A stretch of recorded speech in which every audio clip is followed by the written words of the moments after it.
자, 여러분 지금부터 수업 시작하도록 하겠습니다. 먼저 지난 시간에 뭐 배웠는지 복습 한번 하고 넘어가겠습니다. 복습. 여러분들은 교과서 28페이지를 펼쳐주시기 바랍니다.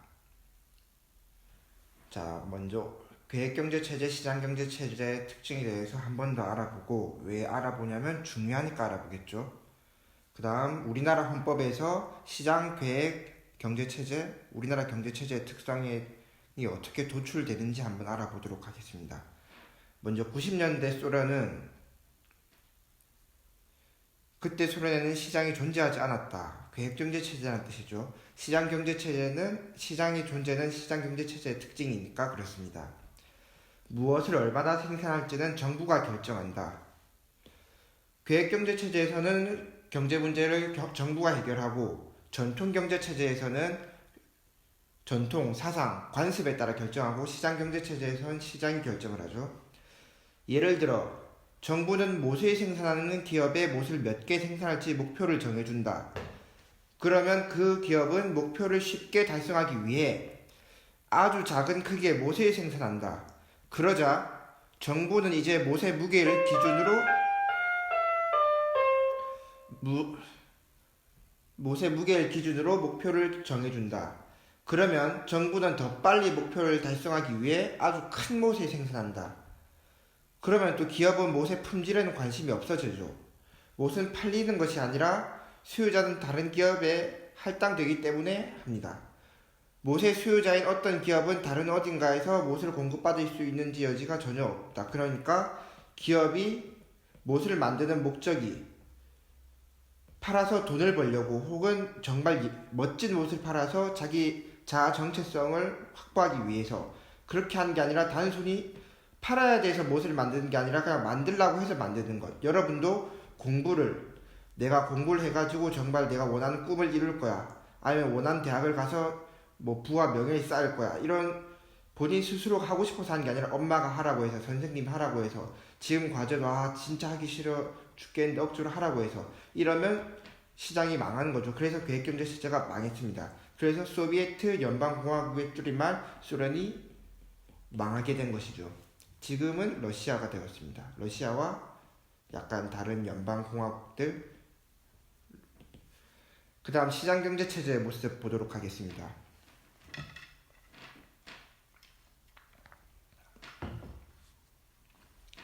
사람은 누구나 생산물의 가치를 극대화하는 방향으로, 가치를 극대화하는 게 목표죠.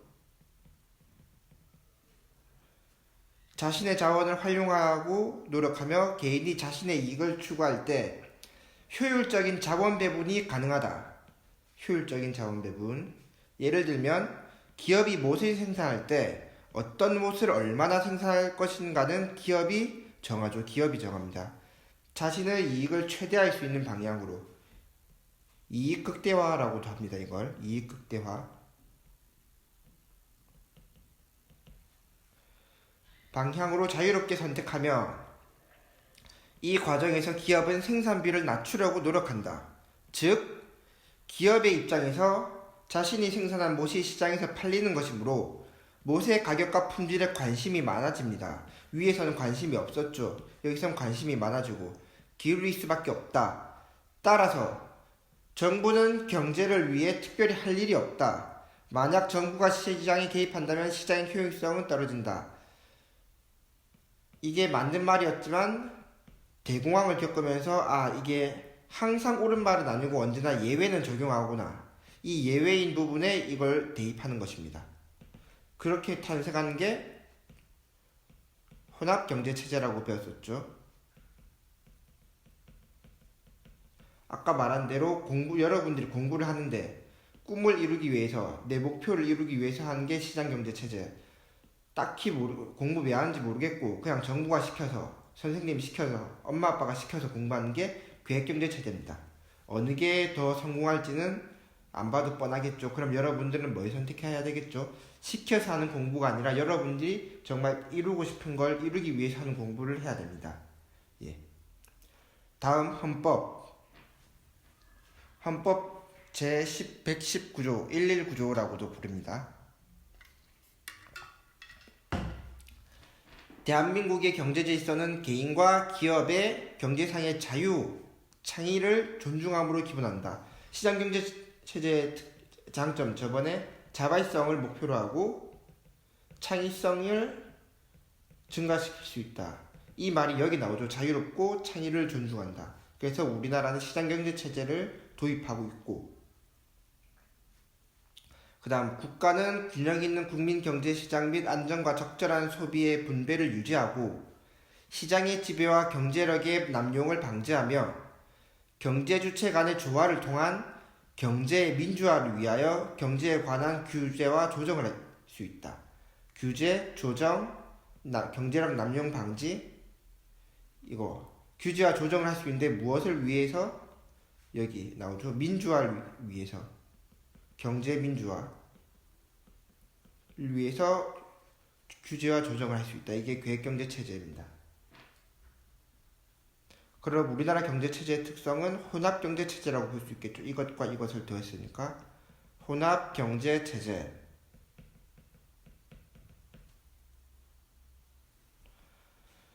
다음 장 넘어가도록 하겠습니다.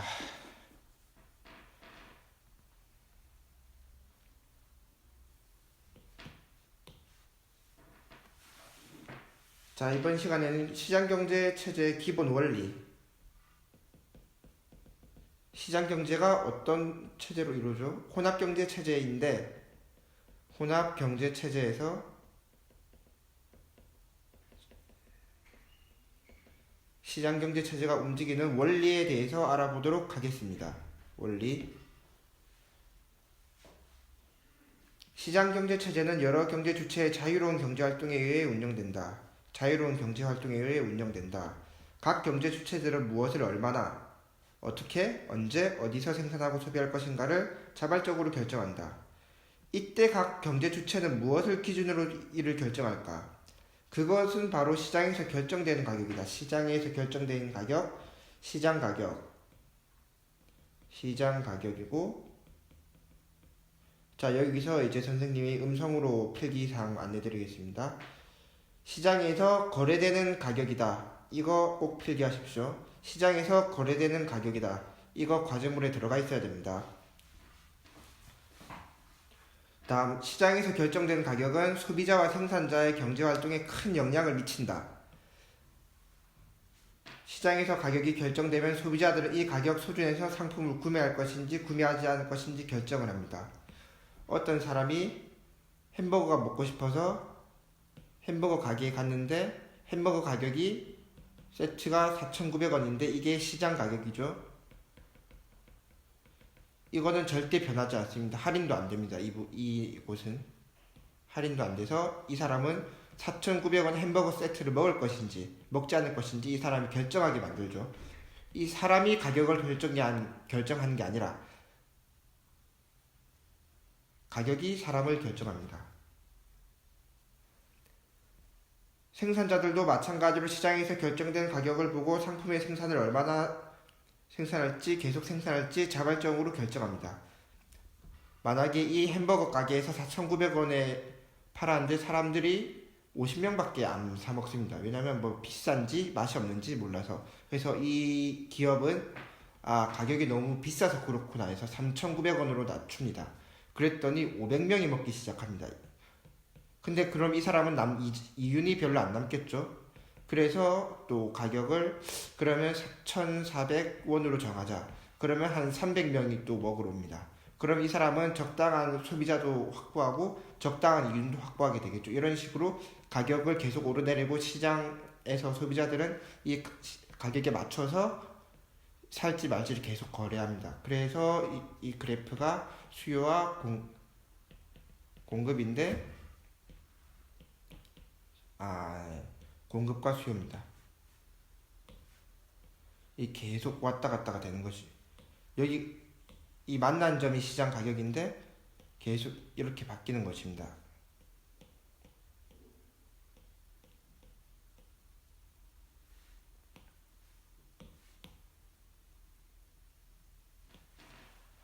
자, 다음 즉 시장경제체제에서 가격은 생산활동과 소비활동을 어떻게 조절할 것인지 알려주는 신호등과 같은 역할을 한다. 신호등.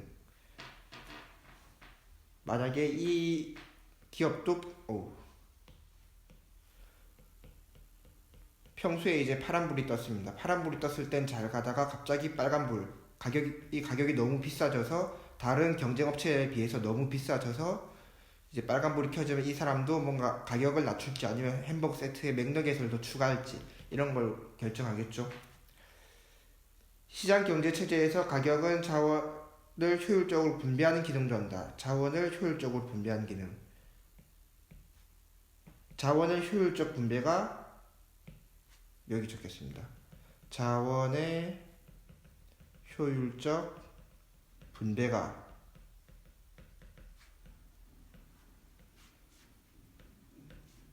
무엇의 목표죠? 여기 선생님이 이거 음성으로 안내하겠습니다. 자원의 효율적 분배가 경제 문제가 왜 발생한다고 했죠?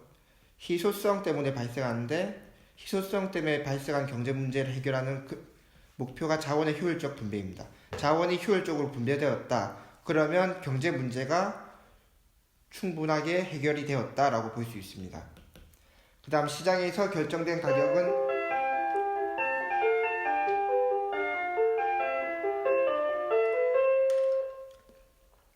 가장 낮은 비용으로 상품을 만들 수 있는 사람 또는 기업이 그 상품을 생산하며 이 가격 수준에서 가장 큰 만족감을 얻는 사람이 그 상품을 소비하게 됩니다. 이를 통해 그 사회에 필요한 적정한 양의 상품을 가장 효율적인 방법으로 생산할 수 있게 되고 한정된 자원이 효율적으로 분배됩니다. 방금 말한 것처럼 왜 이게 경제 문제를 해결하는지는 자원은 언제나 한정되어 있기 때문에 자원을 효율적으로 분배하는 것이 경제 문제 해결하는 원리입니다. 즉 시장경제 체제에서는 이거 중요합니다. 보이지 않는 손으로 불리는 시장 가격 기구를 통해 경제 주체들의 자유로운 선택과 자발적 교환이 이루어지며 사회적으로 희소한 자원이 효율적으로 배분됩니다. 자, 여기 한정된 자원이 효율적으로 배분된다고 말하고 있고 여기 또 사회적으로 희소한 자원이 효율적으로 배분된다. 여러분 같은 말 여러 번 하면 뭐라고 했죠? 중요하니까 여러 번 하는 거라고 했죠. 여기도 나오죠. 자원을 효율적으로 배분한다. 한정된 자원이 효율적으로 배분된다. 자원이 효율적으로 배분된다. 사회적으로 희소한 자원이 효율적으로 배분된다. 이 한 문단에서 3번이나 나왔습니다. 그러면 제일 중요하고 이걸 왜 하느냐? 경제 문제를 충분히 해결하기 위해서 이걸 합니다. 이게 목표입니다. 희소한 자원을 효율적으로 배분하는 것. 혹은 모든 사람이 납득 가능한 방법으로 배분하는 것. 여러분 이거 방금 말한 거 2개 받아 적으셔야 됩니다.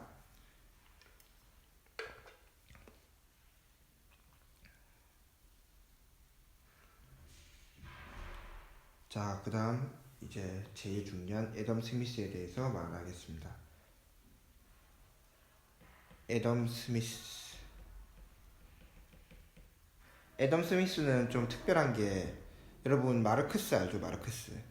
마르크스가 죽은 날 애덤 스미스가 태어났습니다. 그냥 그렇다고 알고 계시면 되겠습니다. 자, 보이지 않는 손. 개인은 공공의 이익을 의도적으로 증진하려고 하지 않으며 자신이 얼마나 공공의 이익을 증진하고 있는지 알지도 못한다. 공공의 이익을 공익이라고 합니다. 공익보다는 사람은 사익을 추구한다. 외국 산업보다 국내 산업에 대한 지원을 선호하는 것은 그들 자신의 안위만을 염두에 두고 있기 때문에 그 산업을 운영하는 것도 자기 자신만의 이득을 염두에 두고 있기 때문이다. 자기 자신만의 이득을 염두한다, 추구한다 이렇게 보면 됩니다. 이때 다른 많은 경우에서처럼 개인은 보이지 않는 손에 이끌려 자신이 전혀 의도하지 않았던 목적을 달성하게 됩니다. 여기 또 보이지 않는 손으로 이끌려 자신이 전혀 의도하지 않은 목표를 달성하게 된다. 보이지 않는 손은 시장 경제에서 정부나 개인의 인위적 조절 없이도 가격 통제를 위해 자원이 분배되는 것을 은유적으로 표현하는 것으로 애덤 스미스가 처음 사용하였다. 애덤 스미스는 개인의 이익 추구가 결과적으로 사회의 이익의 증진을 한다고 보았다. 이 부분이 굉장히 중요합니다. 애덤 스미스는 개인의 이익 추구가 결과적으로 사회의 이익에 증진한다고 보았다. 개인이 이익을 추구하면 결과적으로 사회가 이익이 된다. 즉 사익, 개인의 이익을 계속 추구하다 보면은 결국은 이제 공익도 커질 것이다. 즉 여러분들이 이제 우리나라가 있습니다. 우리나라는 이렇게 생기지 않았고 이렇게 생겼습니다. 이쪽은 북한이기 때문에.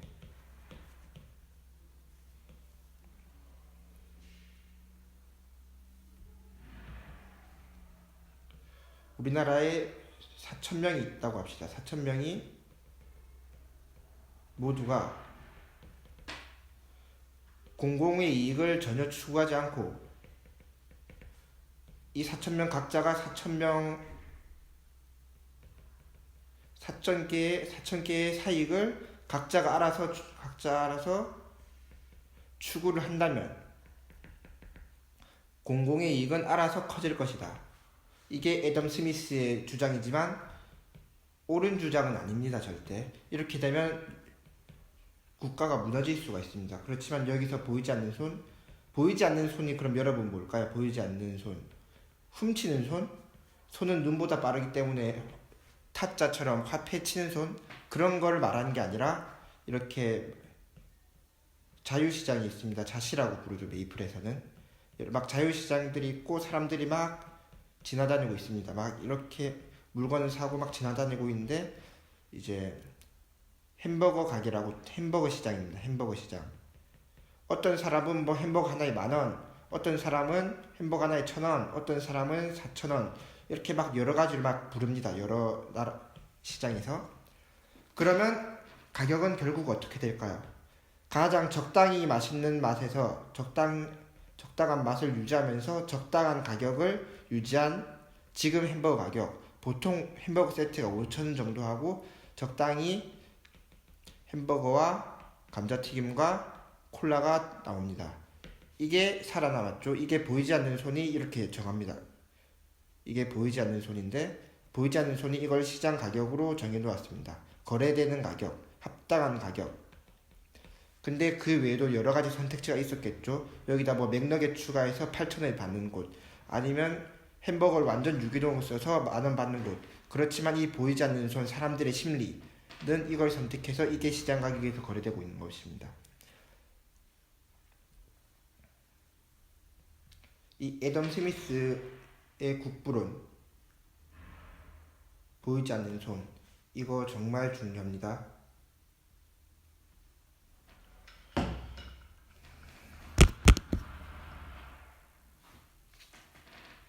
다음 페이지 넘어가도록 하겠습니다.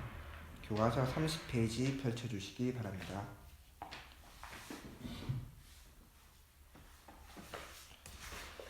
먼저 시장경제체제에서는 개인이 자신의 이익을 극대화하고 보다 나은 경제생활을 추구할 것이라고 전제한다. 시장경제체제에서 경제주체들의 가격을 보내는 신호에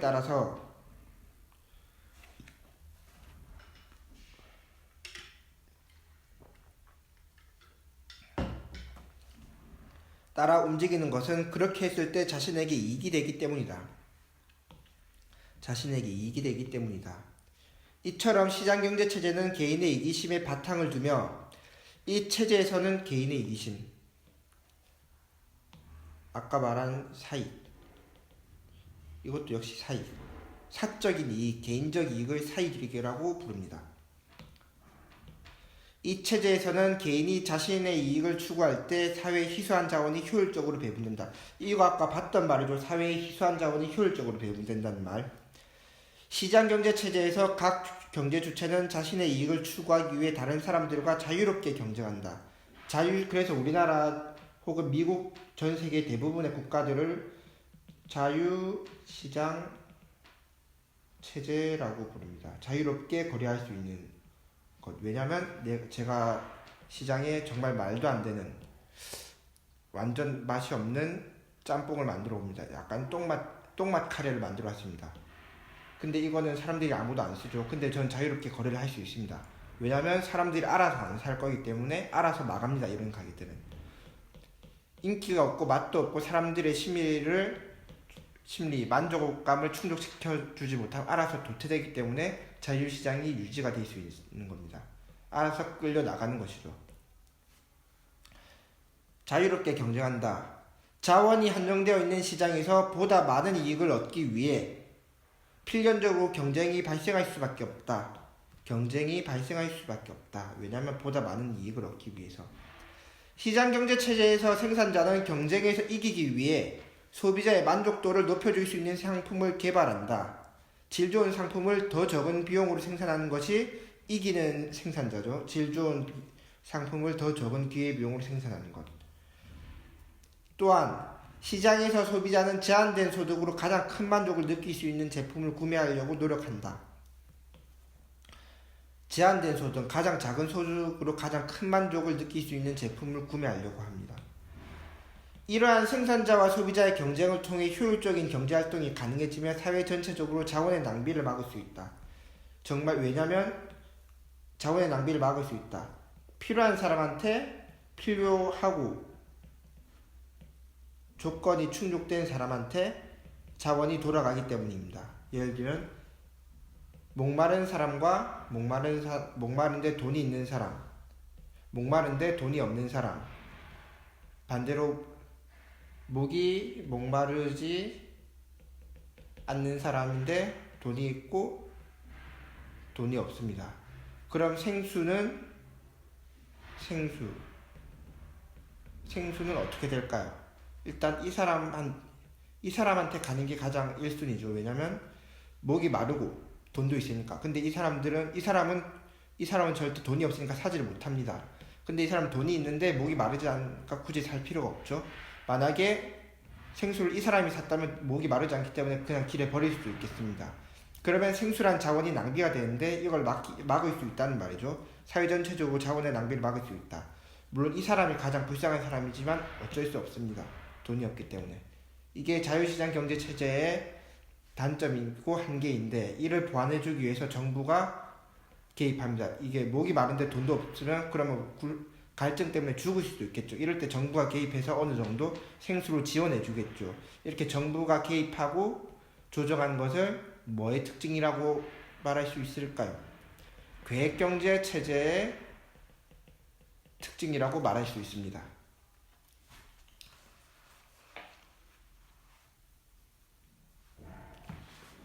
자, 탐구활동 보도록 하겠습니다. 시장경제의 원리.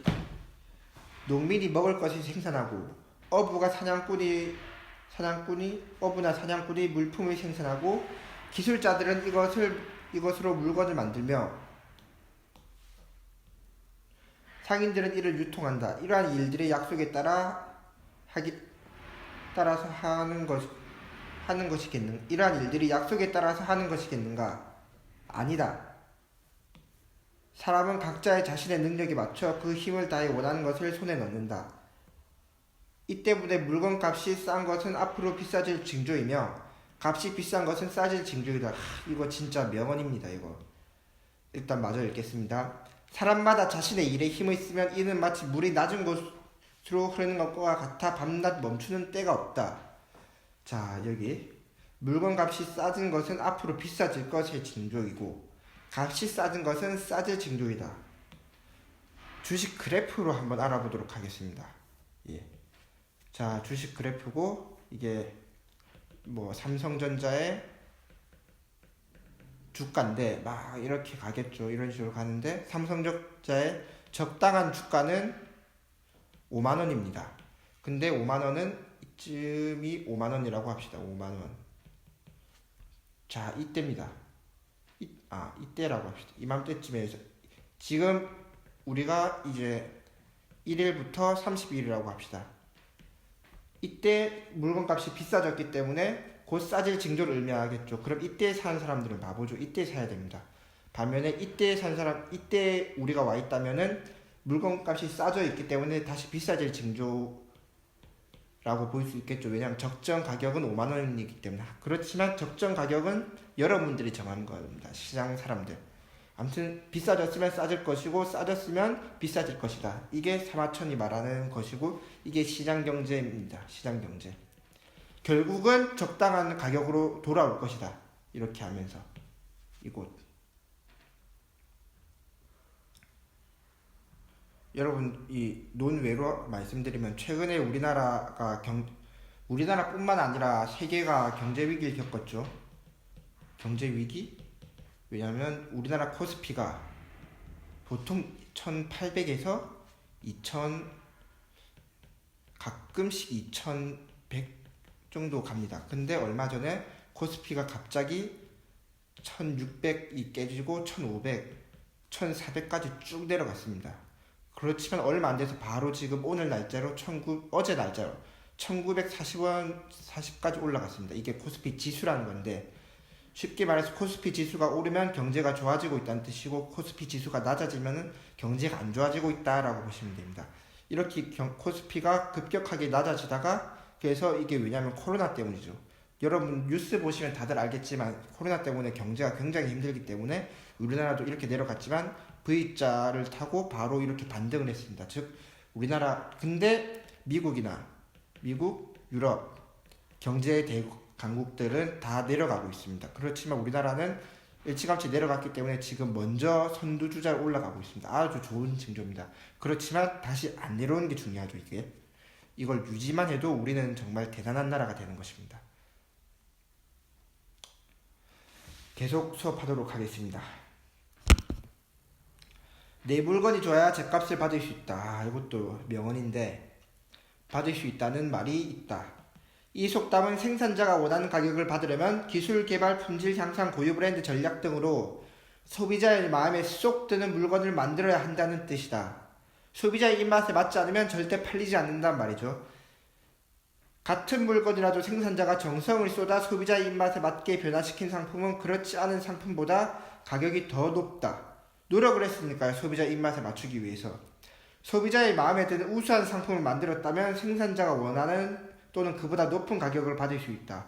예를 들어 이제 우리가 사고 싶어하는 이제 스마트폰 애플이 있는데, 지금 애플이 100만 원에 팔리고 있습니다. 사람들은 이 애플을 원하고, 근데 애플이 갑자기 여기서 지금은 우리나라에는 없는 애플페이가 도입되었습니다. 근데 애플페이가 도입되었는데 가격이 1110만 원입니다. 여러분들 사람들이 살까요 안 살까요? 당연히 사죠. 이 10만 원 별거 아닌데 이 우수한 상품을 만들면 그보다 높은 가격을 받을 수 있다. 애플페이를 탑재해서 이 주인은 100만 원을 받으려고 나왔는데 사람들이 110만 원까지 주겠다고 하면 추가를 할 수 있고, 그럼 이 사람 입장에서 애플페이 말고 또 다른 걸 계속 추가하면 돈을 더 많이 받을 수 있겠지 하면서 점점 노력하고, 그럼 휴대폰 하나만으로 진짜 뭐든지 다 할 수 있는 사회로 도입되고, 그럼 결국 사회가 발전되는 것이죠. 아주 바람직하죠. 즉 내 물건이 좋아야 죗값을 받을 수 있고, 정말 좋으면 그 이상도 받을 수 있다. 이게 자유시장 경제의 움직이는 원리가 되겠습니다. 여러분 음성으로 안내해 드리겠습니다. 이거 꼭 써놓으십시오. 물건값이 좋아야 죗값을 받을 수 있다. 물건값이 싼 것은 비싸질 징조, 비싼 것은 싸질 징조를 의미한다. 이거 두 문장 꼭 과제물에 적혀 있어야 됩니다. 안 그러면 과제물을 인정하지 않겠습니다. 다음 페이지 넘어가도록 하겠습니다. 교과서 31페이지 펼쳐주시기 바랍니다. 자, 여러분 수업 계속 이어서 진행하도록 하겠습니다. 31페이지입니다. 시장경제를 뒷받침한 제도에는 크게 세 가지가 있습니다. 자, 이 세 가지 지금부터 음성으로 안내하겠습니다. 받아 적으십시오. 1번 사유재산권의 보장, 사유재산권을 보장한다. 이게 1번입니다. 2번 경제활동의 자유로운 보상, 경제활동의 자유로운 보상이 2번, 공정한 경쟁의 보상이 3번입니다. 공정한 경쟁의 보상. 자, 그럼 보도록 하겠습니다. 시장경제에서는 자유익 주체의 자유로운 경제활동과 경쟁을 바탕으로 가격기구를 통해 경제 문제를 해결한다. 그런데 이러한 시장경제의 기본 원리가 원활하게 작동하기 위해서는 이를 뒷받침할 수 있는 사회제도가 마련되어야 한다. 사회제도를 마련하는 것은 시장경제 체제의 특징일까요? 계획경제 체제의 특징일까요? 이것도 받아 적으십시오. 음성으로 말하는 겁니다. 계획경제 체제의 특징입니다. 이걸 가지고 시장경제 체제라고 말하면 옳은답은 아니라고 생각합니다. 사회제도를 마련한다는 것 자체가 정부가 개입하는 것이기 때문에 계획경제체제입니다. 이거 받아 적으십시오. 이러한 제도에서는 사유재산권, 경제활동의 자유 및 공정한 경쟁 보상 장치 등이 대표적이다. 사유재산권, 경제활동의 자유 및 공정한 경쟁 보상 장치. 자, 어떤 건지 한번 살펴보도록 하겠습니다. 먼저 사유재산권의 보장. 여러분, 사유재산권이 뭐죠? 사유재산권. 사유재산. 개인이 가지고 있는 것. 우리 집의 차, 아빠 지갑, 이게 다 나의 사유재산이죠. 개인과 기업이 사유재산을 사용함으로써 얻는 이익을 소유하거나 자유롭게 처분할 수 있는 권리를 사유재산권이라고 합니다. 이거를 처분할 수 있는 권리, 처분할 권리가 사유재산권. 만약에 제 차가 아우디 A8입니다.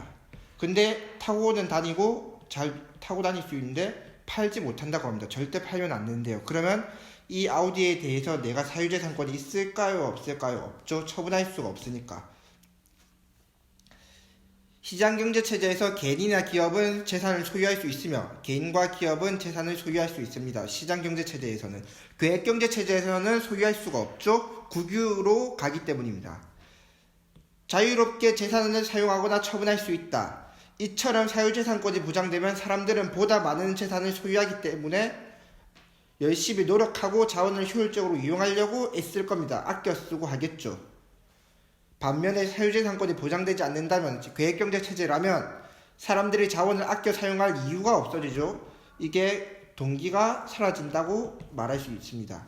여기 바로 나오네요. 동기가 약해져 재산이나 자원이 낭비될 우려가 있습니다. 이러한 측면에서 사유재산권 보장은 시장경제체제를 발전하게 하는 원동력이다. 그리고 헌법에서도 23조 제1항 모든 국민의 재산권은 보장한다. 그 내용과 한계는 법률로 정한다. 한계가 있다고 분명히 명시하고 있습니다. 만약에 이까지 모든 국민의 재산권을 보장하고 이까지만 했으면 한계가 없다는 소리이기 때문에 자칫하면 과잉될 수가 있겠죠. 누군가가 예를 들어 우리 집이 대대손손 내려온 부자라서 경상남도 자체가 그냥 내 땅이 돼버릴 수도 있겠죠. 이런 걸 방지하기 위해서 내용과 목적, 한계를 둔 법률로 정하고 있습니다. 아무리 돈이 많은 사람도 경상남도 자체가 전부 본인의 땅이 될 수는 없습니다. 그리고 저작권도 사유재산권입니다.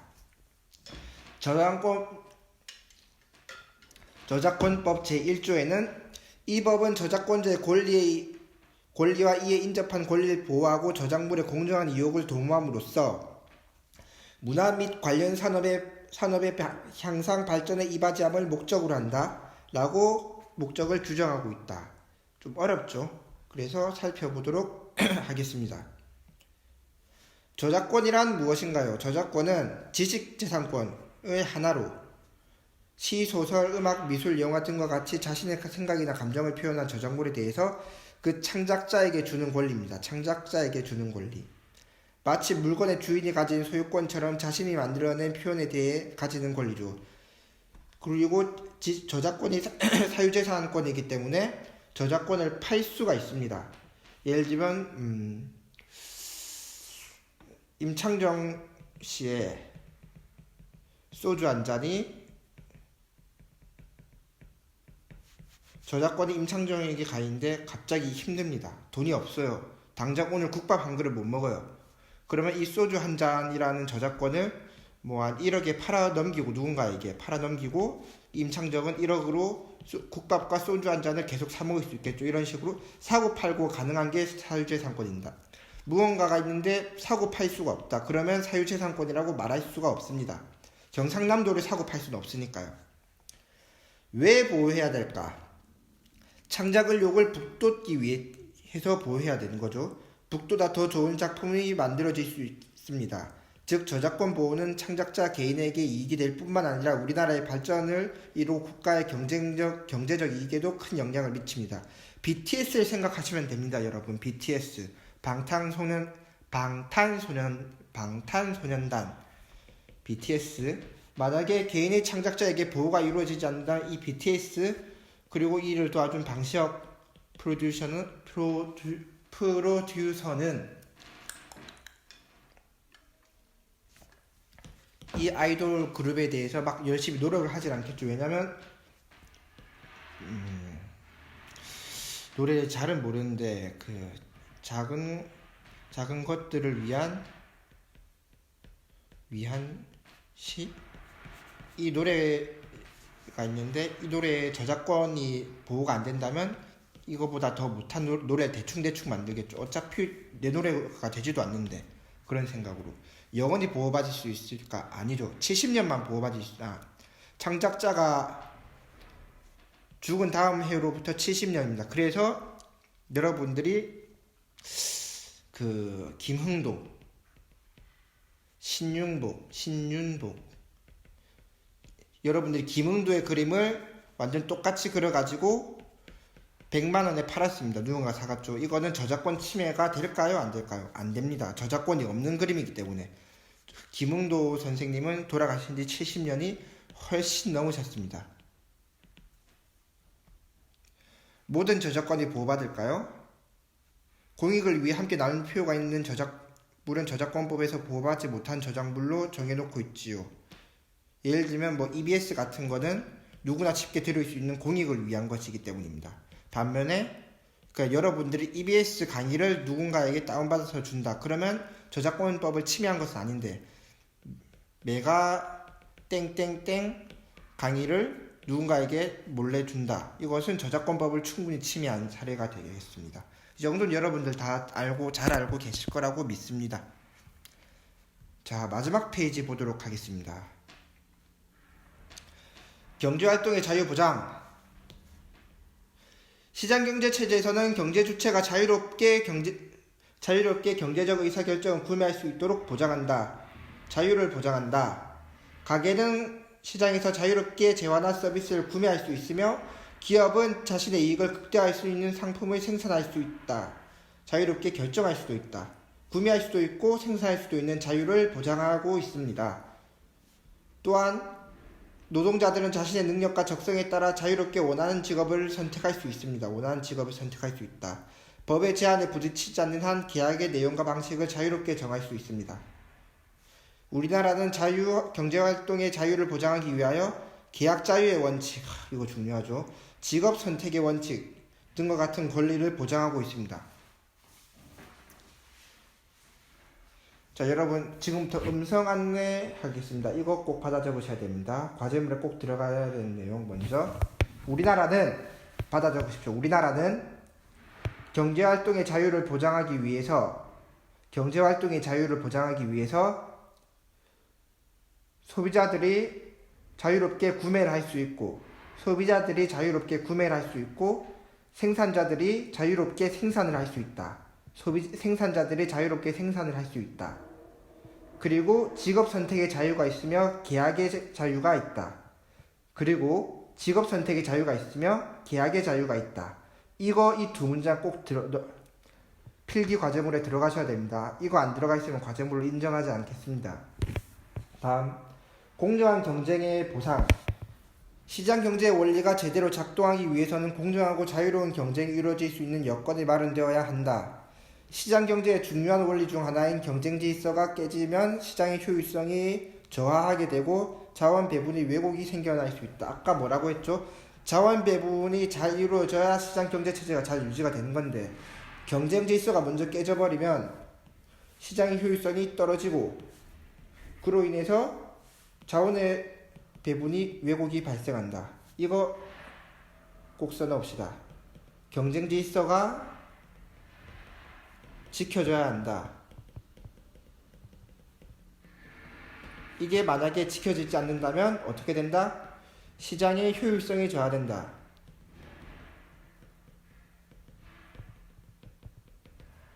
그러면 또 뭐가 발생한다? 자원 배분이 원활하게 이루어지지 못한다. 자원 배분 실패. 즉 이것은 시장 실패라고 볼 수 있습니다. 따라서 정부는 이러한 시장 실패를 막기 위해서 공정한 경쟁이 이루어질 수 있도록 규칙과 제도를 마련해야 한다. 즉 이렇게 볼 수 있겠죠. 이 거는 이제 시장 경제 체제인데, 시장 경제 체제 즉 공정한 경쟁이 깨질 경우 깨질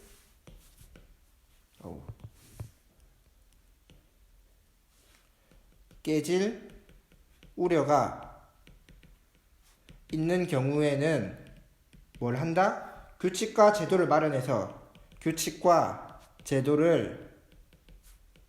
마련한다. 이게 뭐의 특징? 계획경제체제의 특징입니다. 규칙과 제도, 무언가를 제재한다. 계획경제체제. 그럼 이게 두 개가 섞여 있으니까 뭐다? 혼합경제체제. 담합 등과 같은 불공정한 경제 행위를 규제함으로써 가격 기구의 원활한 작동을 돕는다. 우리나라는 공정하고 자유로운 경쟁을 보장하고 경제 생활의 기본 질서를 확립하기 위해 공정거래위원회의 성립하여 운영하고 있다.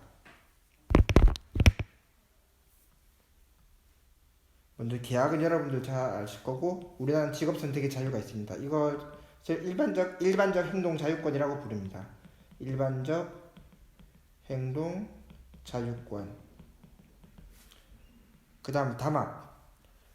사업자가 상호 간의 경쟁을 회피하기 위해 다른 사업자와 공동으로 가격을 결정하는 등 부당한 경쟁을 제한하는 행위를 말한다. 이러면 경쟁 질서가 무너집니다.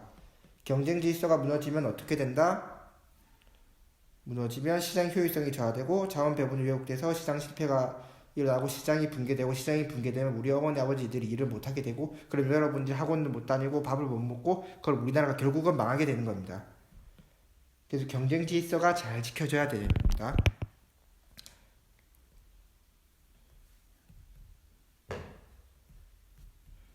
그리고 담합에 대해서 잠시 말씀드립니다. 담합. 일명 카르텔을 형성한다고도 말합니다. 카르텔 형성. 담합이라는 게 어떤 게 있을까요? 예를 들어 PC방으로 하겠습니다. PC방과 PC방이 이렇게 있는데, 근데 어떤 PC방 다 1,000원으로 가격이 1,000원으로 동일한데 어느 한쪽이 이제 700원을 받습니다. 그러면서 꼬셔요. 우리 700원 하자 해서 7 다 7로 만들었습니다. 이 사장들이 다 담합을 해서. 그러니까 원래 이제 1,000원일 때 사람들이 10명이 왔는데 700원으로 낮추니까 이 사람들이 한 100명이 오기 시작합니다. 왜냐면 싸니까. 근데 이 100명이 게임 중독이 되어 버렸습니다. 이제 게임 안 하고 못 살아요. 그랬더니 갑자기 가격을 700원 아니라 1,700원으로 다 올려버립니다. 근데 이 사람들은 이미 게임이 없이는 살 수 없는 몸이 되어버렸기 때문에 울며 겨자 먹기 식으로 1,700원을 내고 계속 게임을 합니다. 그러다가 계속 중독이 되니까 뭐 2,000원까지도 오르고, 그러면 이 사람들은 게임의 노예가 되는 거겠죠. 이런 걸 막기 위해서 정부가 제재하는 겁니다.